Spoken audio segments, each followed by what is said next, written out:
میں ابا کی سائیکل پر بیٹھا مزے سے موسم سے لطف اندوز ہوتا اسکول کی طرف جا رہا تھا۔ ویسے تو میں اسکول جاتے ہوئے روز ہی روتا تھا، مگر آج موسم اچھا تھا، ٹھنڈی ٹھنڈی ہوائیں چل رہی تھیں، ہلکی ہلکی بوندا باندی بھی ہو رہی تھی، لہٰذا میرا موڈ بھی موسم کو دیکھ کر خوشگوار ہو گیا اور میں مزے سے ابا کی سائیکل پر چڑھ کر بیٹھ گیا۔ ابا بھی نہ جانے آج کس موڈ میں تھا، وہ بھی گنگناتا ہوا سائیکل دوڑائے جا رہا تھا۔ اسکول جانے اور واپس آنے کا یہ سفر میرے لیے لطف سے بھرپور ہوتا تھا۔ مجھے اسکول جانے کا مزہ صرف ابا کی سائیکل پر بیٹھ کر ہی آتا تھا، اس کے علاوہ میرا پڑھائی میں کسی طور دل نہ لگتا۔ آج بھی میرا دل یہی چاہ رہا تھا کہ یہ سفر کبھی ختم نہ ہو، میں ابا کی سائیکل پر یوں ہی بیٹھا رہوں جبکہ ابا ایسے ہی تیز سائیکل دوڑاتا رہے، ٹھنڈی ٹھنڈی ہوائیں چلتی رہیں اور ابا یوں ہی گنگناتا رہے۔ مگر ابا کی سائیکل کو ایک دم بریک لگے تو میں چونک گیا کہ شاید میرا اسکول آ گیا۔ میں نے جلدی سے ارد گرد نگاہ دوڑائی، مگر یہاں تو کہیں میرا اسکول نہ تھا، جبکہ ابا کی سائیکل کی گھنٹی مسلسل بج رہی تھی۔ میں نے ابا کے پیچھے سے جھانکنے کی بھرپور کوشش کی۔ ابا کی چوڑی کمر کے باعث مجھے آگے کا منظر تو صاف دکھائی نہیں دے رہا تھا، تاہم اتنا ضرور معلوم ہو گیا کہ ابا کسی عورت کو دیکھ کر اپنے سائیکل کی گھنٹی بجائے جا رہا تھا۔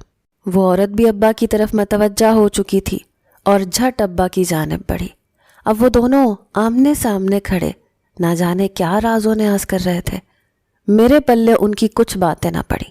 مجھے اماں نے ابا کی جاسوسی کی خاص تاکید کر رکھی تھی، لہٰذا میرے کان ان کی باتوں پر ہی دھرے تھے، مگر وہ اتنی سرگوشی میں باتیں کر رہے تھے کہ میں چاہنے کے باوجود نہ سن سکا۔ اپنی ناکامی پر میں بیزار ہو کر ادھر ادھر دیکھنے لگا۔ کچھ ہی دیر میں نے ابا کی کمر تھپ تھپائی۔ ابا جلدی کریں، مجھے اسکول سے دیر ہو رہی ہے۔ ابا شاید میری بات سن کر حیران تھا کہ آج مجھے اسکول جانے کی جلدی کیوں ہونے لگی۔ مجھے بھی اسکول جانے کی جلدی نہیں تھی۔ مجھے ابا کا اس عورت کے ساتھ راز و نیاز کرنا کچھ خاص بھا نہیں رہا تھا۔ شاید مجھے اسی دن اس میں اپنی سوتیلی ماں دکھائی دے گئی تھی۔ ویسے تو مجھے اسکول سے گھر آنے کی روزانہ ہی جلدی پڑی رہتی، مگر اس دن مجھے کچھ زیادہ ہی جلدی تھی۔ میں اپنے پیٹ میں ابا کا راز رکھ نہیں پا رہا تھا۔ ابا اسکول کی چھٹی کے وقت گیٹ پر موجود تھا۔ میں جھٹ ابا کو اپنا بستہ پکڑا کر ابا کی سائیکل پر چڑھ بیٹھا۔ آج میں نے ابا سے کوئی بات نہ کی، نہ ہی میں نے ابا کو بتایا کہ میں کس قدر بے چینی سے اس کا انتظار کر رہا تھا، نہ ہی میں نے اسکول میں اپنی کی جانے والی کارستانیاں سنائی۔ ابا بھی شاید میری خاموشی بھانپ گیا تھا، لہٰذا اس نے راستے میں ایک جگہ اپنی سائیکل روکی۔ میں نے ابا کی کمر کے پیچھے سے جھانک کر ارد گرد کا جائزہ لیا کہ شاید واپسی پر بھی ابا نے اس عورت کے ساتھ کچھ راز و نیاز کرنے ہوں گے، مگر ابا نے آئس کریم کی دکان سے ایک آئس کریم خرید کر میرے ہاتھ میں پکڑا دی۔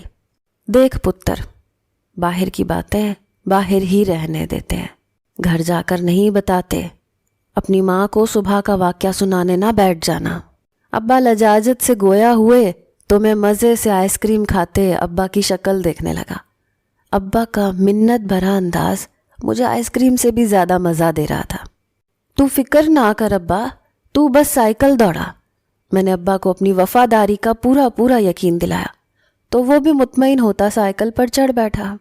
میں نے گھر میں داخل ہوتے ہی بستہ ایک طرف پھینکا اور اماں کو ڈھونڈنے لگا۔ اماں باورچی خانے میں مجھے دکھائی دے گئی۔ اس نے آگے بڑھ کر میرا ماتھا چوما اور مجھے گلے سے لگا لیا۔ وہ ہر روز اسکول سے واپسی پر میرا ایسے ہی استقبال کیا کرتی تھی۔ ابا میرے آگے پیچھے ہی گھوم رہا تھا۔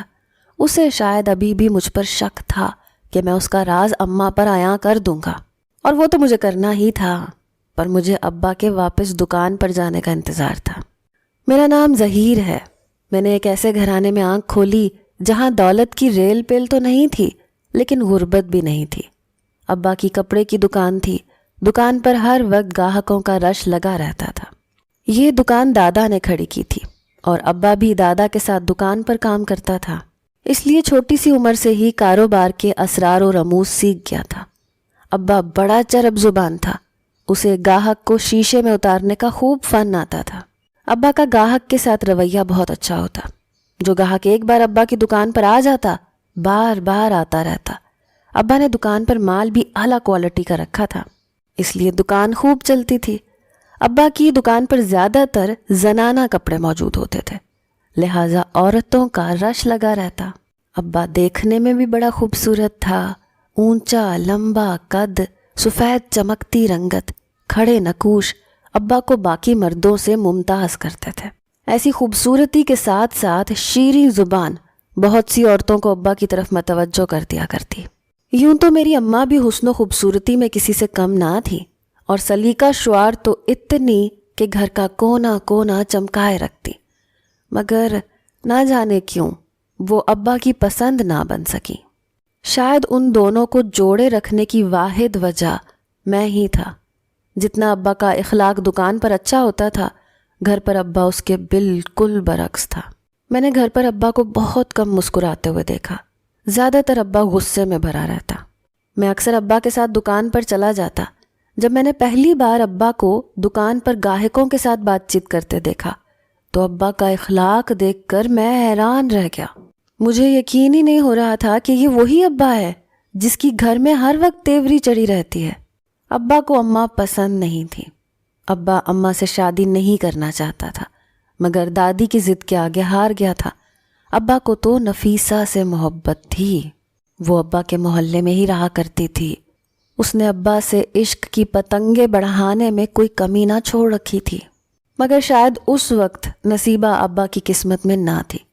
ابا کے منہ سے نفیسہ کا نام سنتے ہی دادی نے تو کانوں کو ہاتھ لگائے، صاف صاف کہہ دیا کہ ابا کو دادی کی لاش پر سے گزرنا پڑے گا، تب کہیں جا کر نفیسہ سے شادی ہوگی۔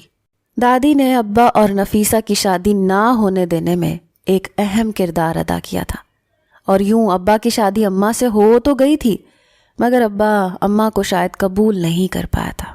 نفیسہ چند ہی سالوں میں طلاق لے کر دوبارہ اپنے ماں باپ کے گھر آ بیٹھی تو ابا کی تو جیسے لاٹری نکل آئی۔ وہ دوبارہ سے ابا کے پیچھے پڑ گئی اور ابا کی ملاقاتوں کا سلسلہ پھر سے شروع ہو گیا۔ میں ابا کے اس عشق کا چشم دید گواہ تھا، کیونکہ اکثر اسکول سے آتے جاتے بھی وہ پہلے سے ہی راستے میں موجود ہوتی، اور ابا کو شیشے میں اتارنا کون سا مشکل تھا، وہ تو پہلے سے ہی تیار بیٹھا تھا۔ ابا کا اماں کے ساتھ رویہ بھی یکسر بدل گیا۔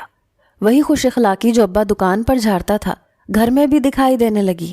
اماں کو کہاں عادت تھی کہ ابا اس کا اتنا خیال رکھے اور اس کے آگے پیچھے بتیسی نکالتا پھرے۔ وہ سمجھ گئی کہ معاملہ کچھ گڑبڑ ہے۔ اماں کا کہنا تھا کہ اگر تیرے ابا جیسا مرد بلا وجہ خوش اخلاقی کا مظاہرہ کرے تو سمجھ جاؤ کہ یا تو وہ کوئی جرم کر بیٹھا ہے یا کوئی جرم کرنے والا ہے۔ لہٰذا اس نے مجھے ابا کی جاسوسی کرنے کی تاکید کی، تو میں بھی پوری طرح ابا کی جاسوسی میں لگ گیا۔ میں نے اس دن ابا کی نفیسہ سے ہونے والی ملاقات کی اماں کو وہ داستان سنائی کہ اماں اپنا سر پکڑ کر بیٹھ گئی۔ تو آ لینے دے آج اپنے ابا کو، تو دیکھنا اس کا میں کیا حال کرتی ہوں۔ اماں نے اپنی آستینیں اوپر چڑھا لی اور سارا دن ابا کے انتظار میں گزار دیا۔ ابا جانتا تھا کہ صرف آئس کریم کی رشوت کافی نہیں، لہٰذا وہ آتے ہوئے اماں کے لیے اپنی دکان کا سب سے بہترین سوٹ بھی لے کر آیا تھا۔ ابا کے آتے ہی میں کونے میں دبک کے بیٹھ گیا، مگر میری ساری توجہ ان دونوں کی طرف تھی۔ میں دیکھنا چاہتا تھا کہ آج اماں اور ابا میں سے کون میدان مارے گا۔ ابا نے خوش اخلاقی کے سارے ریکارڈز توڑتے ہوئے سوٹ دونوں ہاتھوں پر رکھ کر اماں کی خدمت میں پیش کر دیا۔ اماں نے ایک نظر سوٹ پر ڈالی، دوسری خون خوار نظر ابا پر۔ اگلے ہی لمحے سوٹ اڑتا اڑتا اس جگہ پر آ پہنچا جہاں میں دبک کر بیٹھا تھا۔ میں نے فوراً آگے بڑھ کر سوٹ اپنے ہاتھوں میں دبوچا اور دوبارہ سے اپنے کونے میں گھس گیا۔ مورکا ہونے کے بعد میں یہ سوٹ اماں تک پہنچا دوں گا، میں دل میں سوچ کر مطمئن تھا۔ پھر جو اماں شروع ہوئیں تو ان کو روکنا محال تھا۔ شادی کے پچھلے 10 سال اس نے جو صبر کیا تھا وہ صبر آج جواب دے چکا تھا۔ ابا کبھی حیران نظروں سے اماں کی جانب دیکھتا تو کبھی شکایتی نظر مجھ پر ڈال لیتا۔ شاید اسے افسوس تھا کہ اس کا لاڈلا بیٹا اس کا راز نہ رکھ پایا، مگر مجھے ابا کا راز عیاں کرنے پر ذرہ برابر بھی شرمندگی نہ تھی۔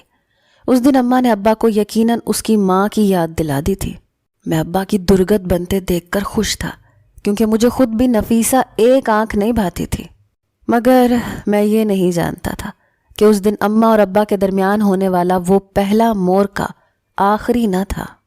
ابا اور اماں کا آپس میں ایک دوسرے کے ساتھ جو بھی رویہ ہو، لیکن ان دونوں کو ہی مجھ سے بے حد محبت تھی۔ ابا میری ہر ضرورت کا خیال رکھتا۔ ابا کی خواہش تھی کہ میں اعلیٰ تعلیم حاصل کروں، اس لیے ابا نے میرا داخلہ اسکول میں کروا دیا تھا۔ میں دوسری جماعت میں تھا۔ ابا خود دکان سے آ کر مجھے اسکول چھوڑنے جاتا، خود ہی فرصت نکال کر اسکول سے لینے بھی آتا۔ اماں ابا کی اس دن کی ہونے والی لڑائی کے بعد سے ابا کافی محتاط ہو گیا تھا۔ اب وہ اسکول آتے جاتے نفیسہ سے کوئی بات نہ کرتا، جبکہ وہ راستے میں کھڑی رہ جاتی۔ مجھے نفیسہ کا لٹکا ہوا منہ دیکھ کر بے حد خوشی ہوتی، مگر یہ خوشی میری عارضی ثابت ہوئی۔ مجھے نہیں معلوم تھا کہ اس بار ابا اماں کے ساتھ ساتھ مجھے بھی دھوکہ دے گیا تھا۔ ابا ایک دن نفیسہ سے نکاح کر کے اس کو گھر لے آیا۔ اماں تو گنگ رہ گئی، جبکہ میرا بھی منہ کھلے کا کھلا رہ گیا۔ مجھے اور اماں کو ابا سے ہرگز یہ امید نہ تھی کہ ابا یہ گل کھلائے گا۔ اماں کو ابا پر سخت غصہ تھا۔ اماں نے نفیسہ اور ابا کو بے نقط سنائی۔ نفیسہ بھی چپ نہیں رہی، اس نے بھی اماں کو کافی برا بھلا کہا۔ ابا نے اماں کو صاف کہہ دیا کہ نفیسہ ابا کی پہلی اور آخری محبت ہے، اگر وہ یہ گھر چھوڑ کر جانا چاہتی ہے تو شوق سے جائے، لیکن ظہیر کو ابا کسی قیمت پر اماں کے ساتھ نہیں جانے دے گا۔ اماں میری جدائی کہاں برداشت کر سکتی تھی، پر اماں نے بھی ابا کو غصے میں دھمکی دے دی تھی کہ وہ اپنے بھائی کو فون کر کے بلوا کر جلد ہی اس کے ساتھ میکے چلی جائیں گی، اور ظہیر کو بھی ابا خود ہی سنبھال لے۔ ابا نے بھی ہوں کہہ کر اماں کی دھمکی کو ہوا میں اڑا دیا تھا۔ کچھ دن تو ابا کے نئی نویلی دلہن کے ناز اٹھانے میں گزر گئے۔ اماں نے ابا کے اکثر کاموں سے ہاتھ کھینچ لیا۔ اماں کا کہنا تھا کہ انہوں نے ابا کی بہت خدمت کر لی، اب ذرا نئی نویلی بھی ابا اور گھر کو سنبھالے۔ ابا نے بھی صاف کہہ دیا کہ نفیسہ آرام سے پورا گھر سنبھال سکتی ہے، اماں کے جو دل میں آئے کریں۔ مگر کچھ دنوں میں ہی ابا کو اندازہ ہو گیا کہ نفیسہ صرف نام کی نفیسہ ہے اور نفاست تو اسے چھو کر بھی نہیں گزری۔ نفیسہ کو گھر کے کسی کام سے کوئی دلچسپی نہیں تھی، اس کا تو صرف 16 سنگار کرنا اور ادائیں دکھانا ہی آتا تھا، اور اس کو ابا سے بھی یہی امید تھی کہ وہ ہر وقت اس کے ناز نخرے اٹھاتا رہے۔ شادی سے کچھ دنوں تک تو ٹھیک تھا، لیکن اب ابا کو کاروبار بھی دیکھنا تھا۔ وہ آخر کب تک گھر بیٹھ سکتا تھا؟ ابا کو دکان پر جانا تھا۔ ابا نے نفیسہ کو تیاری کرنے کا کہہ دیا تھا۔ اتنے دن تو ناشتہ کھانا بازار سے آتا رہا تھا، ابا کو گھر کے کھانے کی عادت تھی۔ نفیسہ نے ڈبل روٹی اور چائے کا ناشتہ ابا کے سامنے رکھا تو ابا دیکھتا رہ گیا۔ ابا کو ایسے کھانے کی کہاں عادت تھی؟ ابا تو پراٹھے اور آملیٹ کا ناشتہ کرتا تھا، لیکن اب ابا کو اکثر بھوکا ہی دکان پر جانا پڑتا تھا، کیونکہ نفیسہ سو رہی ہوتی تھی۔ ابا کے کپڑے جو پہلے کلف لگے استری شدہ الماری میں لٹکے ہوتے تھے، اب ان پر بے شمار سلوٹیں ہوتی۔ نفیسہ وہی ٹھنڈا کھانا ابا کے آگے لا رکھتی جو اماں میرے اور اپنے لیے بناتی تھی۔ کمرہ بھی گندا پڑا رہتا۔ نفیسہ سارا دن ڈرامے دیکھتی یا تیار ہو کر اپنی اماں کے چل دیتی۔ ابا دادی کی اکلوتی اولاد تھے۔ دادی نے بڑے لاڈ پیار سے ابا کو پالا تھا، پھر اماں نے بھی ابا کی خدمت میں کوئی کسر نہیں چھوڑی تھی۔ ابا کے کہنے سے پہلے ہر کام تیار ہوتا تھا۔ ابا اماں کو نخرے دکھاتا تھا، اور نفیسہ نے ابا کو تگنی کا ناچ نچا رکھا تھا۔ اس کی زبان بھی خاصی لمبی تھی، وہ کھڑے کھڑے اماں اور میرے سامنے ابا کو اچھی خاصی سنا دیتی۔ اب ابا کو دادی کی دور اندیشی اچھی طرح سمجھ آ چکی تھی۔ ابا نے بد مزہ کڑوی چائے اور جلی ہوئی روٹی کچھ دن بڑی مشکل سے اپنے حلق میں انڈیلی۔ جلد ہی ابا کو احساس ہو گیا کہ اس کے لیے اور اس کے گھر کے لیے اماں کتنی ضروری تھی۔ اس نے اماں کو سمجھایا کہ اس گھر کی مالکن صرف اماں ہے اور ظہیر کو ماں اور باپ دونوں کی ضرورت ہے۔ اس نے اماں کو میکے نہ جانے پر راضی کر ہی لیا تھا۔ اماں نے ویسے بھی کون سا جانا تھا، اماں یہیں رہ کر نفیسہ اور ابا کی زندگی اجیرن کرنا چاہتی تھی۔ کہتے ہیں کہ ایک نیام میں 2 تلواریں نہیں رہ سکتی۔ گھر میں آئے روز کے جھگڑے شروع ہو چکے تھے۔ نفیسہ گھر میں اماں کی حکومت برداشت نہیں کر سکتی تھی، اماں نفیسہ کو بخشنے کو تیار نہیں تھی۔ ہر وقت گھر میں جنگ و جدل کا سما رہتا۔ ابا دکان سے آتا تو شکایتوں کا ایک انبار لگا ہوتا۔ اسی طرح وقت گزرتا رہا اور میں نے میٹرک کا امتحان پاس کر لیا۔ ہر وقت کے لڑائی جھگڑے سے گھر میں میرا اور ابا کا جینا دو بھر ہو چکا تھا، مگر اتنا سب ہونے کے باوجود ابا کا شادی کا شوق ختم نہیں ہوا تھا۔ ایک دن ابا کے ساتھ ایک عورت گھر میں داخل ہوئی تو اماں اور نفیسہ دونوں ہی چونک گئیں۔ وہ تو آپس میں ہی لڑنے میں اتنا مصروف تھی کہ ابا پر نظر رکھنا بھی بھول گئی تھیں۔ نفیسہ کو کافی دھچکا لگا تھا، اسے ابا کی محبت پر بڑا اعتبار تھا، لیکن شاید اسے علم نہیں تھا کہ مرد کی محبت ایک پانی کے بلبلے کی مانند ہوتی ہے جو بہت جلد ختم ہو جاتی ہے۔ ابا کی تیسری بیوی کا نام نازیہ تھا۔ نازیہ کون تھی، کہاں سے آئی تھی، کسی کو کچھ علم نہیں تھا۔ نازیہ کے آنے سے گھر کا رہا سہا سکون بھی برباد ہو گیا۔ ابا نہ جانے اسے کہاں سے ڈھونڈ کر لایا تھا۔ وہ زبان کی تیز تراری میں اماں اور نفیسہ کو بہت پیچھے چھوڑ گئی تھی۔ اس نے چند دنوں میں ہی آ کر ان دونوں کی بولتی بند کر کے رکھ دی تھی۔ پہلے جو شکایتوں کا بوجھ ابا اٹھائے ہوئے تھا، اب وہ تینوں آپس میں ہی لڑتی جھگڑتی رہتی اور ابا کان لپیٹے مزے سے چارپائی پر پڑا رہتا۔ شاید ابا بھی یہی چاہتا تھا کہ ان تینوں کو آپس میں لڑنے سے ہی فرصت نہ ملے اور ابا کی جان بخشی رہے۔ دھماکے کی ایک زوردار آواز کے ساتھ میں گھبرا کر اٹھ بیٹھا۔ چند لمحے تو مجھے سمجھ ہی نہیں آئی کہ میں کہاں تھا اور کیا ہوا تھا۔ کچھ دیر بعد حواس بحال ہوئے تو میں نے سر پکڑ لیا۔ گھر میں پھر سے گھمسان کا رن پڑا تھا۔ میں اٹھ کر کمرے سے باہر نکل آیا۔ ابا کی تینوں بیویاں چیخ چیخ کر ایک دوسرے کو برا بھلا کہہ رہی تھیں۔ اماں کچن میں کھڑی تھیں، وہ غصے میں وہیں کھڑے کوئی برتن زور سے زمین پر پٹخ دیتی۔ اسی شور کی وجہ سے میری آنکھ کھل گئی۔ کافی دیر کھڑا ہونے کے بعد بھی مجھے جھگڑے کی وجہ سمجھ میں نہیں آ سکی۔ ویسے بھی جھگڑا ہونے کے لیے کسی وجہ کا ہونا ضروری نہیں تھا، بلا وجہ بھی جھگڑا شروع ہو جایا کرتا تھا۔ میں روز روز کے ان جھگڑوں سے تنگ آ چکا تھا۔ گھر میں چند منٹ کا سکون نہیں تھا۔ ابا نے 3 شادیاں کرتے ہوئے ایک دفعہ بھی میرا نہ سوچا۔ مجھے ایک لمحے کا سکون میسر نہ تھا۔ ویسے تو مجھے ابا کی باقی 2 بیویوں کی قطعاً پرواہ نہ تھی، مگر مجھے اماں کے آنسو دیکھ کر دکھ ہوتا تھا۔ اس نے 10 سال ابا کی خدمت کی اور ابا نے اسے یہ صلہ دیا کہ اس کے سر پر ایک نہیں بلکہ 2 سوتنے لا کر بٹھا دیں۔ میں چپل پہن کر جھنجھلاہٹ میں کمرے سے تو کیا گھر سے ہی باہر نکل آیا تھا۔ میرا رخ ابا کی دکان کی طرف تھا۔ میں نے سوچ لیا تھا کہ آج میں ابا کو بخشنے والا نہیں تھا۔ مجھے بے انتہا غصہ چڑھا ہوا تھا۔ میرا دل چاہ رہا تھا کہ کوئی میرے سامنے آئے تو میں اس کو مار ہی ڈالوں گا۔ میری نیند پوری نہ ہونے کی وجہ سے سر میں شدید درد تھا۔ مجھے مسلسل اپنے پیچھے کسی کے قدموں کی آواز صاف سنائی دے رہی تھی۔ میں نے پلٹ کر دیکھا تو ناجو کو اپنے پیچھے آتا دیکھ کر مزید جھنجھلا گیا۔ اب تمہیں کیا تکلیف ہے؟ تم کیوں میرے پیچھے چلی آ رہی ہو؟ میں نے سارا غصہ ناجو پر اتارا تو وہ حیرت سے مجھے دیکھنے لگی۔